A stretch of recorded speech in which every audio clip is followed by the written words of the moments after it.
Okay, it's my great pleasure to introduce the talk by Vladimir Rubtsov, Monge-Ampere equations, geometric structures, and meteorological hydrodynamics. So, thank you very much for this kind invitation. It's my great pleasure to be here. For some reasons, it so happened that being in very good relations with many people, having many friends here, I'm speaking the first time in the Higher School of Economy. And I'm speaking with a little bit strange subject, with a little bit strange title, with slides, being mathematical physicist.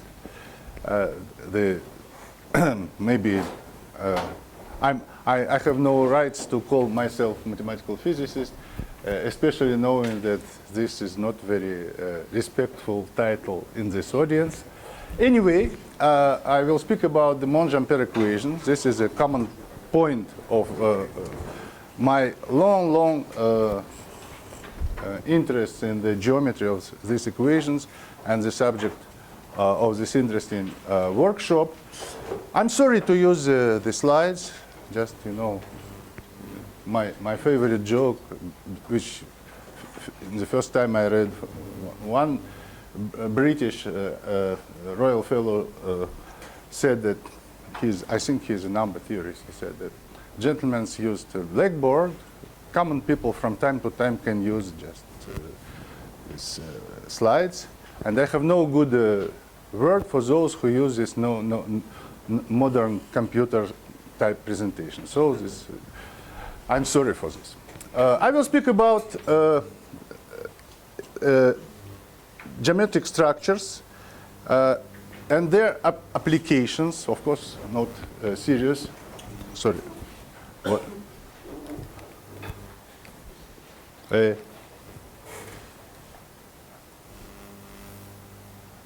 Not serious applications, but sometimes useful in theoretical meteorology. The story of my collaboration with British meteorologists is quite strange.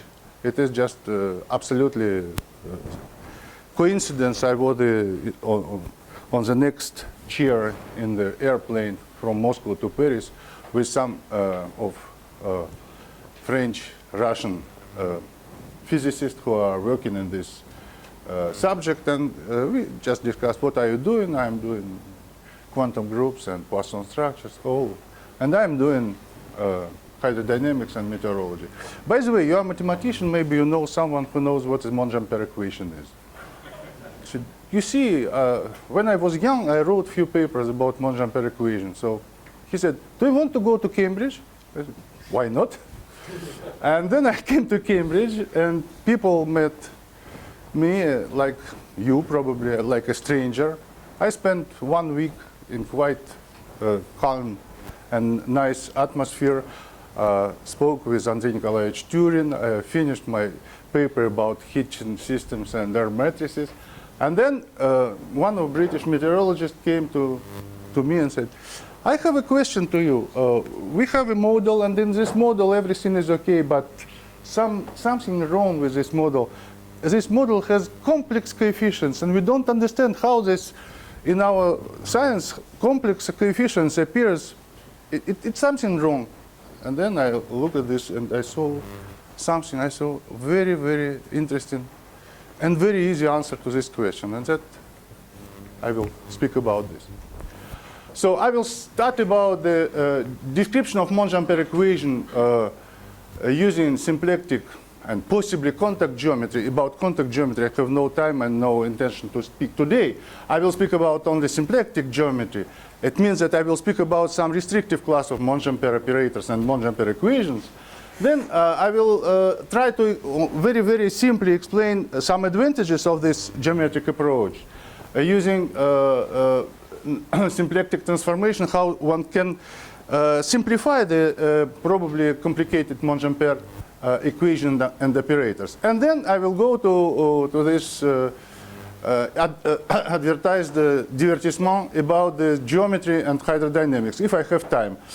In 2 dimensions, there are many very nice, though maybe toy models and toy structures.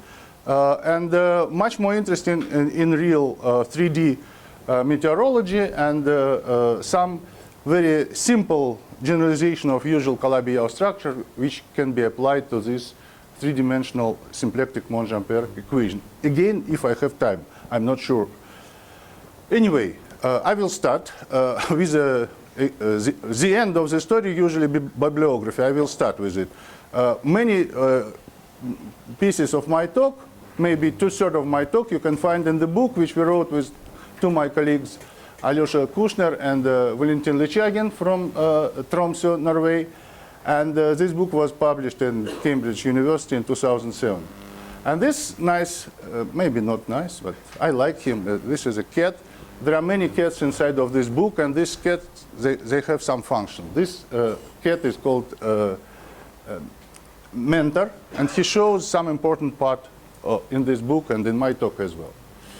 So Monge-Ampere equation, as people knew it during 200 years after Monge and Ampere, it is just a classical Monge-Ampere equation, which probably nobody wrote today and yesterday. People wrote it in a very nice complex form, like DDC operator. This is just a coordinate form of two-dimensional or classical Monge-Ampere equation. This is the simplest nonlinear equation, which is not quasi-linear. So the simplest kind of nonlinearity, which is given by Hessian of unknown function of two independent variables, Q1 and Q2. This is, you see, I'm a mathematical physicist, so I use mechanical notations for x and y, but sometimes I will use x and y. Oops. And then immediately I will, instead of this trivial for you form of Monge-Ampere equation, I will speak about what I call Monge-Ampere structure. Monge-Ampere structure, it's a pair of two differential forms, two form omega and n form small omega on 2 times n-dimensional manifold X, which because of biggest part of my theory will be local, so for me this 2 times n-dimensional manifold will be or R 2 times n or T star of n-dimensional manifold, cotangent space. And the condition on these two forms is a skew orthogonality between them, so the product of this two form and n form equal to 0, which is people usually call effectiveness or primitiveness if you want. And I ask this form to be symplectic. About omega, I don't ask neither closedness nor non-degeneracy, just any n form on 2 times n-dimensional manifold. And omega is symplectic. So this is what I will call Monge-Ampere structure. And the reasons of these definitions lie in the following main idea. The idea I will explain you in trivial details. Let's consider any vector function. And let's consider the graph of this function in T star of Rn. So this, I will sometimes use the complex coefficients in this. So I will identify the T star of Rn with this vector space. And then if I take the tangent space to the graph in some points, then we have the graph of differential of this vector function in this point. And this, it is well known that this graph of differential gives you a Lagrangian subspace in T star if and only if it is a symmetric endomorphism. Let's consider the matrix of partial derivative. This matrix is symmetric if and only if this differential form, one differential form, is closed, which is equivalently the fact that this Fi are coordinates of gradient. So this vector function is gradient of some potential F.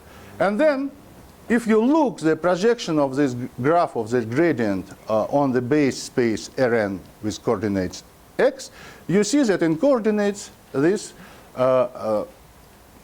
is exactly determinant of Hessian. So the appearance of Monge-Ampere nonlinearity in this form. So the definition of Monge-Ampere operator, which I will use, is symplectic Monge-Ampere operator. It means that I suppose that the coefficients of my operators, they don't depend explicitly on their unknown function f. And this definition is the following. If we have n-dimensional manifold and T star on this manifold, a symplectic Monge-Ampere operator is just the differential operator from functions on M to n form, to top form on the base, which is given like a restriction of the differential, for example, or restriction of this form omega on the graph of this differential of unknown function f. So you have any form on T star of M, and you restrict this form on the graph of the differential. And then you obtain some n form, and the coefficient of proportionality you can identify with the image of this function. So you have differential operators between functions. Though this definition applies to function to forms. Usually Monge-Ampere you obtain when you take volume form and pull back. Well, yes, if you want. It is one of the interpretations. Let's consider the simplest example, just how it works. If we take, for example, n equal to 2, and we take, for example, this form dq1 dp2 minus dq2 dp1, this restriction on the graph of the function, unknown function f, gives you immediately Laplacian. Why? Just because you replace p2 by partial derivatives by q2 and p1 by partial derivatives by q1, take the simplest computation, you obtain Laplacian operator and Laplacian equation as a corresponding equation to this operator. If you have plus, you obtain the Lambertian. So you have wave operator applied to f. If you have six-dimensional cotangent space, you have P1, P2, P3, Q1, Q2, Q3. This is a full nonlinear term given by three forms on R6. And this is an avatar of equation Hessian f equal to 1. Under Hessian, I understand determinant of Hessian, of course. So you see it is just a Monge-Ampere equation that Hessian f equal to 1. And this nice three form is nothing but very famous special Lagrangian three-dimensional Monge-Ampere equation, which people know very well after this Strominger-Yau-Zaslow mirror symmetry conjecture. So this is for me, it is a avatar of existence of Calabi-Yau structure on C3. Well, this approach, very important, very importantly based on the so-called symplectic version of Hodge theory. Symplectic version of Hodge theory or Lepage theory was discovered by Théophile Lepage. This interesting story, I don't know if people of Monge-Ampere equation know this very modest person. He was a Belgian academician. He wrote maybe 5, maybe 7 papers, but some of them are very, very interesting. He was a student of de Dondeur. I suppose that he was a student of Élie Cartan, but then I read some history sources. No, he had no Cartan influence. He was a student of de Dondeur, who was an expert in variational calculus. By the way, de Dondeur was once who understood the importance of the spectral sequence technique in variational calculus. Anyway, Lepage, much more famous in Belgium, like a kind of scientific administrator. He did a lot for development of Belgian academy. So, Misha, you should respect him. But unfortunately, the papers which he wrote, they are very, very badly written, and in modern language is almost unreadable. My friend and one can say teacher, Valer Lichagin, didn't read Lepage. He, like Sasha, doesn't like to read books. He prefer to create new issues. And he rediscovered this analog of Hodge decomposition. The theorem which was proved by Lichagin, and I say about this in the form which he proposed, is the following. Any K form on symplectic vector space V star can be uniquely decomposed in the finite sum of following forms. Omega 0, which is effective. Then exterior product of symplectic form and K minus 2 form, which is also effective. And then second degree of symplectic form. So this is a just usual development on primitives. What is effective? Sorry? What is effective? Effective, it means that it is skew for this. If you have any form, then and you have dual bivector to symplectic vector, if it is n, if k equal to n, then this is equivalent to the fact that it is skew orthogonal. So n form, effective n form, they are annihilate. So this is just a simple fact from the representation theory of SL2. Everybody knows it. You have a raised operator, you have lowering operator, and you have scalar operator. This is a raised operator, which it is just a development. Any you have SL2 representation in the exterior algebra, and this is a development on based on Weil theorem on decomposition in irreducible modules. So this representative of irreducible modules of SL2. Lichagin gave another demonstration, which is based on the Lepage observation, and this observation is important for Monge-Ampere. If you have two different effective K forms, which are vanished on the same isotropic K-dimensional vector subspace in this symplectic space, then these two forms are proportional. And this gives you the description of the correspondence forms operators. So you have any form, and you have this Monge-Ampere operator. This correspondence has a huge, huge kernel. And this huge kernel is just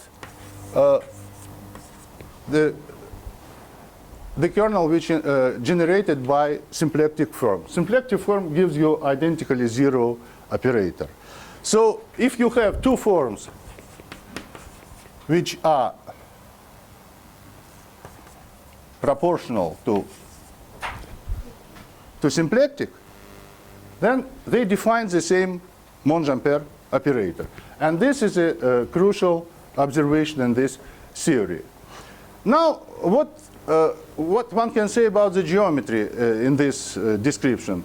What is the solution geometrically? Geometrical solution, of course, very easily introduced. If you have a Lagrangian submanifold in T star of M, why it is a solution?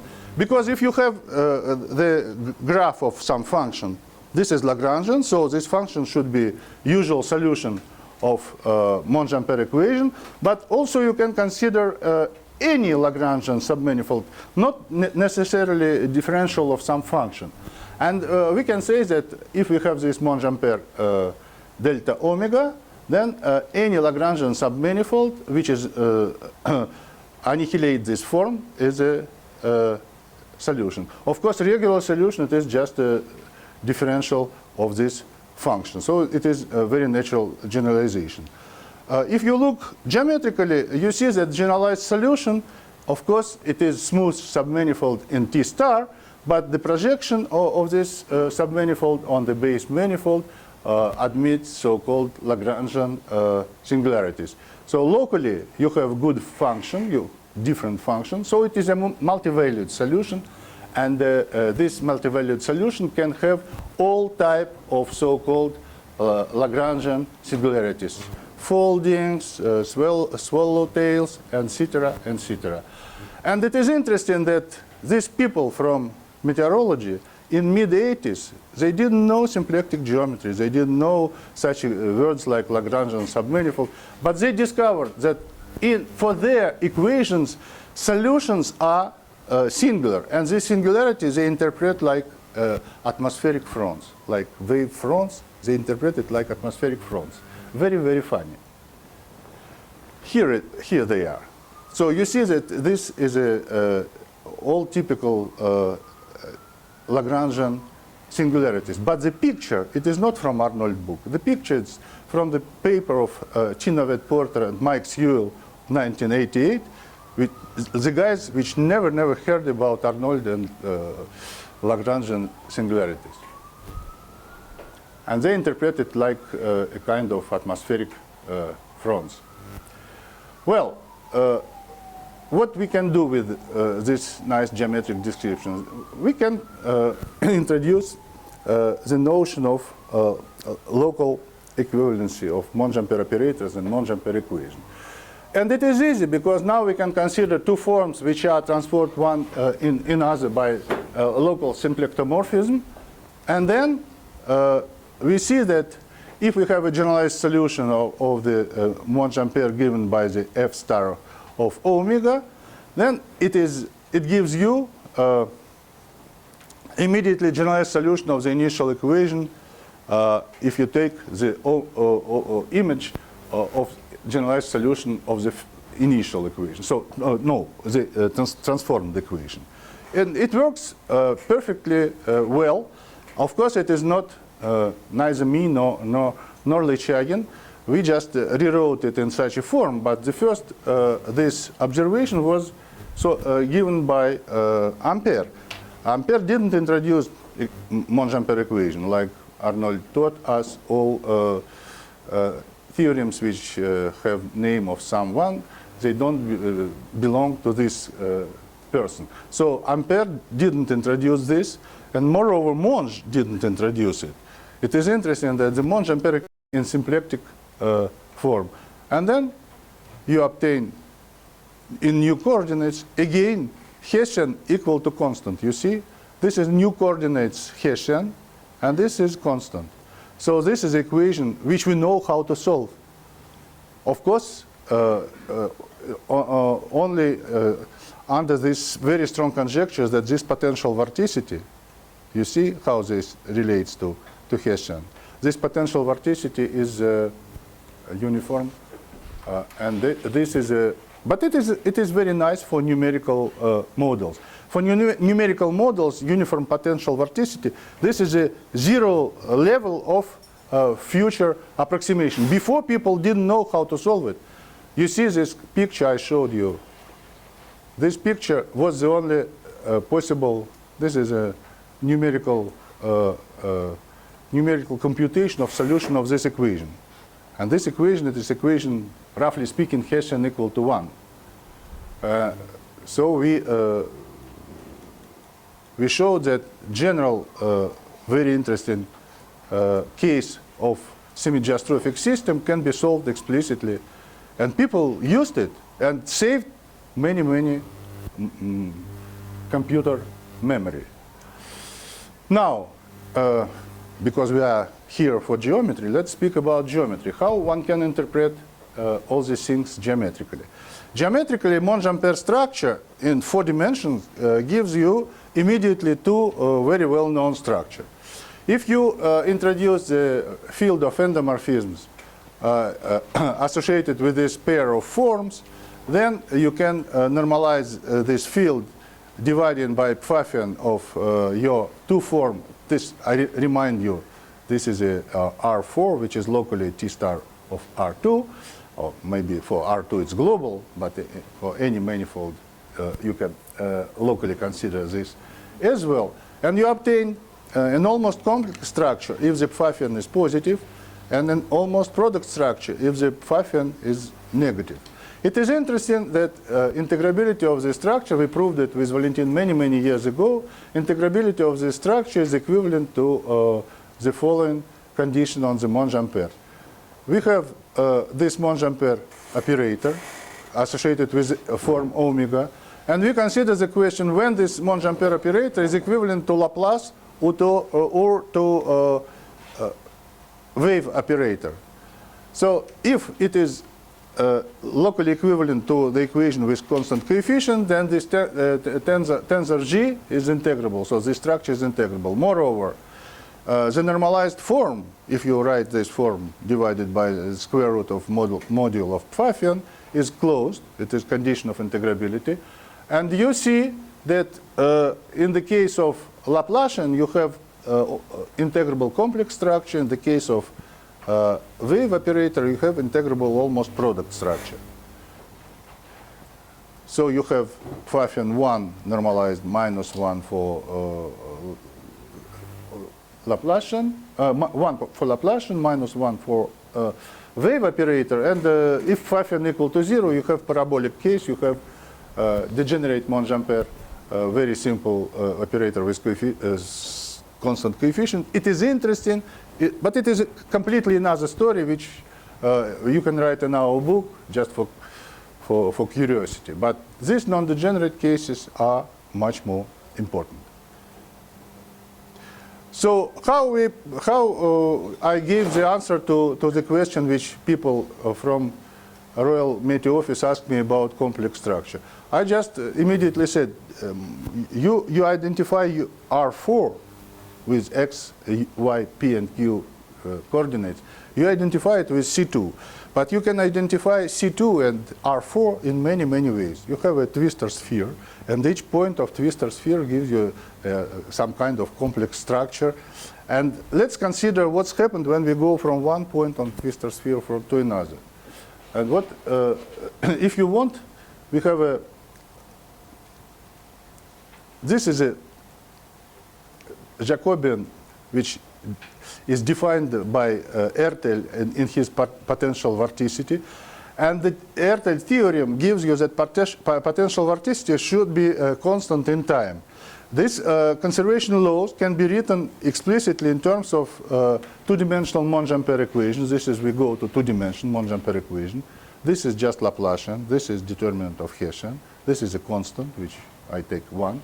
And this equation immediately gives you why we wrote such strange equation, Laplacian plus Hessian. Let's write general Monge-Ampere equation and then split it in 3 forms. One form we can choose as symplectic, and two other forms with coefficients, just normalized coefficients, we can identify with pseudo-Kähler form omega I, omega j. Why pseudo? Because I don't know about coefficients.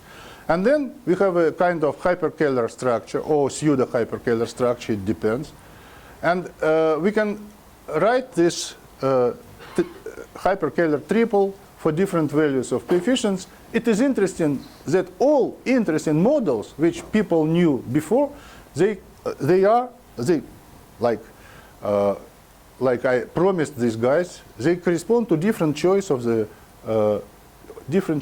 point on the twistor sphere. So this is just for them it was, you see, all dynamics which they used, it's a different point on the, and passage from one point to another slightly change the coordinates. For example, this L1 Salmon dynamics and semi-geostrophic model they knew before, and this is a new dynamic which correspond to these strange values of constant.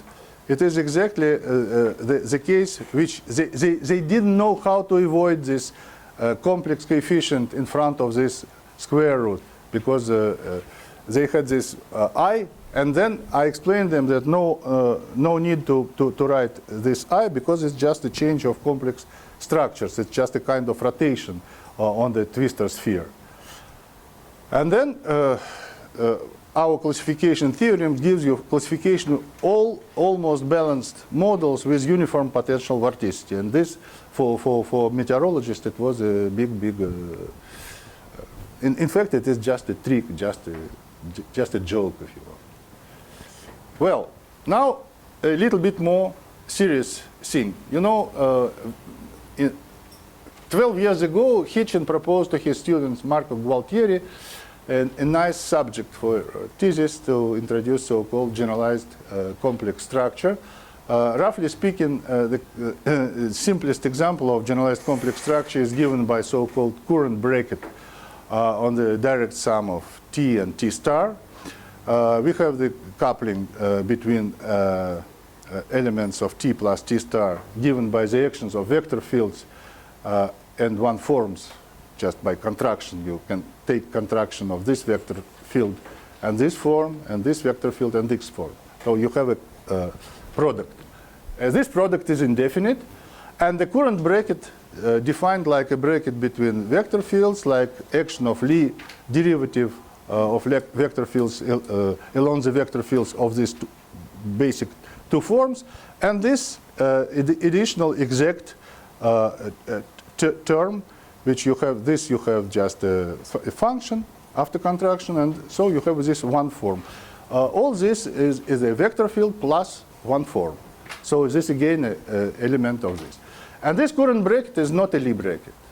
It is just, or it is non-Q-symmetric, or it is not satisfied, it doesn't satisfy Jacobi identity. But it is quite interesting subject. I don't want to speak long about. People now completely convinced that it is very important. And generalized complex structure, like usual complex structure, it is integrable case of almost generalized complex structure. How it relates to Monge-Ampere? It is interesting. Let's consider the Monge-Ampere equation omega. We say that this equation is divergent type if we can find maybe non-effective differential form in the same class of effectivity, but this nu is closed, and this is any. Omega is not necessarily closed, but it's not with constant coefficient. But in the class of primitivity of this, we can find the closed forms. Then we say that this is a divergent type. This form is quite interesting from the viewpoint of variational calculus. I have no time to speak about it. But my student Bertrand Banos observed that if we have divergent type Monge-Ampere equation, then with this divergent type Monge-Ampere equation, one can define the Hitchin tensor G omega given in terms of the data of Monge-Ampere in the following time. And closedness of this form gives you integrability of this generalized complex structure. And it is very, very nice because if you slightly generalize his approach and consider so-called Hitchin pairs, and instead of forms you can consider Poisson bivectors, which are not slightly, strictly speaking, Poisson, because the Schouten bracket of these bivectors not non-zero, but the Schouten brackets of these two bivectors, they equal one to another, and they are skew with respect to these Schouten brackets. So this is two vectors, and this is the three vector, and this is a 0. And then Bertrand proved that if we have the corresponding generalized complex structure with with a pair of bivectors with a pair of endomorphism, and then we say that it is a Hitchin if this sigma and A explicitly written in terms of this coupled bivectors.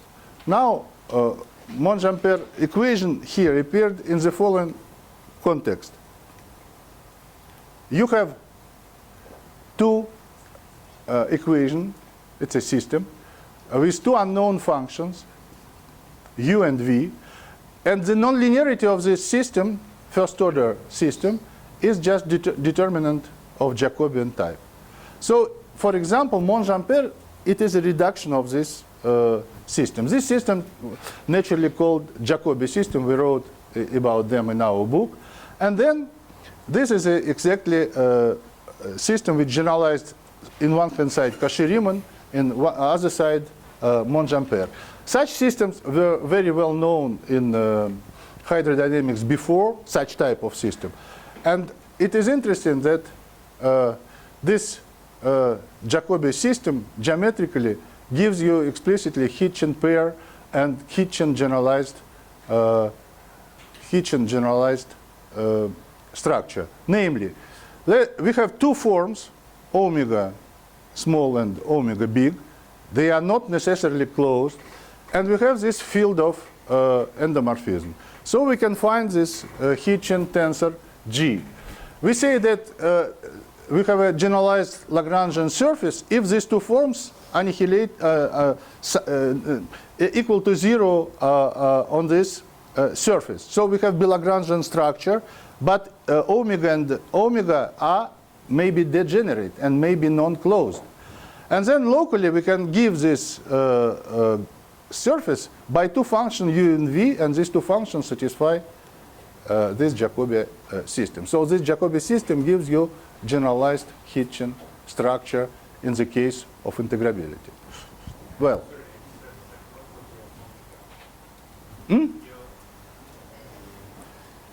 you have just any two forms on R4. Any two forms on R4. Then between them you have this endomorphism A. With this data you can construct such Hitchin tensor. Integrability of this equals to integrability of this system. Because the system locally, this u and v graphs of this gives you the surface, Bilagrangian surface in R4. Bilagrangian in the sense that your forms omega and big omega equal to 0 on this surface. Well, I have no more time. No. Just the last. Recently, we have found just one example, and that's all. Recently, we have found a very interesting class of stably stratified geophysical flows, which people of geophysical dynamics used to so-called primitive prognostic equations. And these primitive prognostic equations is example of coupled Monge-Ampere equation. Coupled, it means that you have a Monge-Ampere equation, and the coefficients of this Monge-Ampere equation depends on some other function, and this dependence is not highly non-trivially nonlinear, but it is also nonlinear in Monge-Ampere-like sense. For example, if you have d free function in this Monge-Ampere equation, it depends on unknown function small phi, which enters in D like a Hessian minus omega. And this omega, it is our famous potential vorticity. It is so-called potential vorticity anomaly. So I suppose for me it is a constant. And this coupled Monge-Ampere equation 8, we showed with Bertrand recently that this coupled Monge-Ampere equation, it is not integrable because the coefficients are not constant, but they satisfy a nice relation. It is not d omega equal to 0, but it is a nice relation. And if you have a solution, if you have a harmonic function, then you have integrable condition. So you can write this integrability condition in terms of Pfaffian equal constant and d Laplacian of phi also constant. And then you have natural geometric transformation, and this geometric transformation gives you another example. This is just Legendre transformation, and it gives you another example of interesting structure. This is so-called hypersymplectic Hitchin structure. Hitchin introduced generalization of hyperkähler structure, hypersymplectic structure. It means, I will show you briefly. You have three tensors, and instead of hyperkähler relations, they satisfy these relations I square minus S square 1, T square 1, and this coupled Monge-Ampere, they gives you exactly this. This is paraquaternion. Okay, it's paraquaternion. It's Hitchin who called it hypersymplectic. He Yes. also had three symplectic form which defined that. Well, Yeah, but you're right. Yeah, it's very, very closed anyway. Let us call the... But in fact, the word hypersymmetric was before Hitchin in Arnold and Atiyah. And all three use the same sense. Okay, this Arnold theorem applied to the Hitchin hypersymplectic. I knew it from his small paper in Torino conference. Anyway, it is interesting that this discrepancy between square and equal to 1 and square equal to -1 on the level of Monge-Ampere equation, it gives you the following. You can, instead of reduction to Laplacian equation, you obtain so-called trichomy equation. This trichomy equation of mixed type. It is partly elliptic, partly hyperbolic. Depends on this R. R, it's Pfaffian. And Pfaffian here plays the role of the border between stability and instability, between cyclones and anticyclones in geometric interpretation of this hydrodynamics. So it's just explicit relation. Well, I have no time to speak about three dimension, about generalized Calabi-Yau, so I just briefly show you what I didn't, what I have had no time to speak about reduction of Plebanski equation of Einstein gravity, four-dimensional Monge-Ampere equation can be nicely reduced to coupled Monge-Ampere equation in 2 dimensions. Generalized Calabi-Yau and Burker's vertices. This is written in our paper, which was published in April. Many other different things. Thank you.